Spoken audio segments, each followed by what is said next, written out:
Hi, in front of me is INFINIX S5 and today I would like to show you how you can set up screen lock on this device.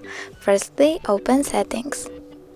Now scroll down and choose Security, then tap on Screen Lock. Over here pick one of the options, swipe pattern pin or password. I will go with pattern, so I have to click on it, draw my pattern, click Next, draw it again and tap Confirm. How do you want the lock screen to display? Pick one of the options and tap Done. Now when I turn off my screen and turn it back on, I can see that pattern is required.